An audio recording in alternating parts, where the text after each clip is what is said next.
Everyone thinks they know Donald Trump. Trump, the real estate mogul. Trump, the reality TV personality. Trump, the politician. But do you know how it all started? How Trump actually became Trump? Here's the real story behind how Donald Trump got his wealth, his successes, and his failures. The story started well over a century ago with Donald's grandfather, Frederick Trump. You see, real estate runs deep in the blood of the Trump family, and Frederick was actually the first Trump to own a hotel. During the famous Klondike Gold Rush in Canada, Frederick owned an inn and restaurant that served gold miners.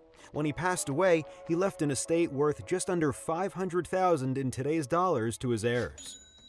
His eldest son, Fred Trump, carried on the Trump legacy by going into business with his mother, using his inheritance for seed money. Fred became a very successful builder in New York City's outer boroughs. He built single-family houses in Queens in the 1920s. He helped pioneer the supermarket with the Trump Market during the Great Depression. He even built barracks for the Navy during World War II.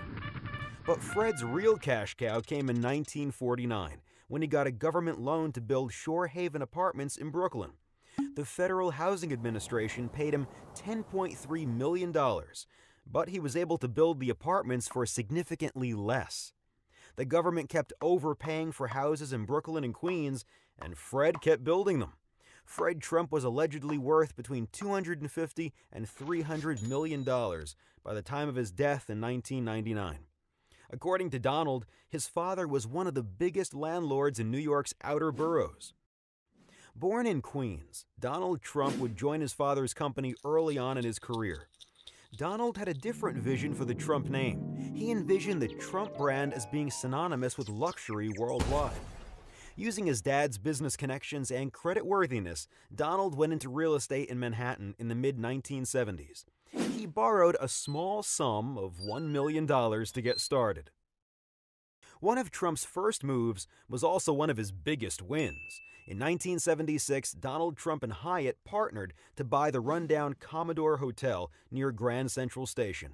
At the time, the whole neighborhood was in disarray, with many nearby buildings on the verge of foreclosure. Trump negotiated contracts with banks and the city in an effort to fund the hotel and rejuvenate the area. The end result was the Grand Hyatt, a 25-story hotel which Trump sold his share of for $142 million in 1996. Another big win for Trump was with 40 Wall Street, which was once the tallest building in the world. He bought it for $1 million after years of vacancy. Today, it's prime real estate in the financial district, worth more than $500 million. The Apprentice was also a financial home run. As the show's host and executive producer, Trump raked in $1 million per show for a whopping total of 185 episodes. But like many businessmen, Trump's career also had its share of failures. Donald's biggest failure may be his ill-fated venture into casinos in Atlantic City. The bleeding started in 1988 when he acquired the Taj Mahal Casino. Funded primarily by junk bonds, the massive casino would be $3 billion in debt within just a year of opening. Trump, who racked up $900 million in personal liabilities, had the business declare bankruptcy. To stay afloat, he ditched many personal assets, such as his airline, a 282-foot mega yacht, and half of his stake in the company.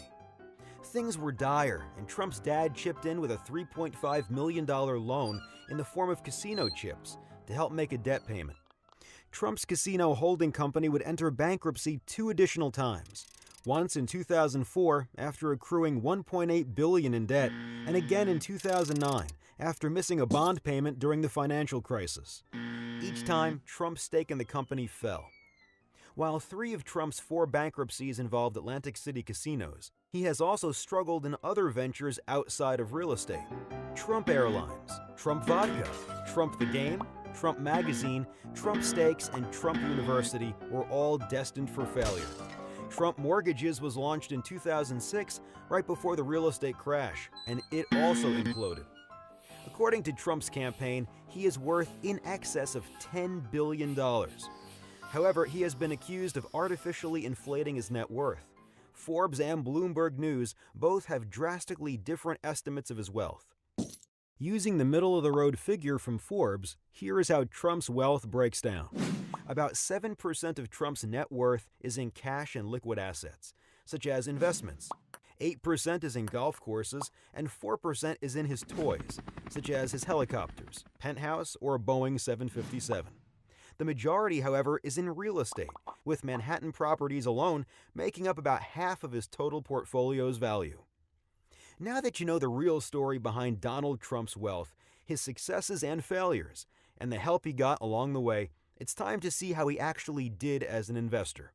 Go to The Money Project or our YouTube channel to subscribe and get our next video evaluating Trump's investment return over the years. Is he a great investor, or did he just get lucky? Find out in our next video.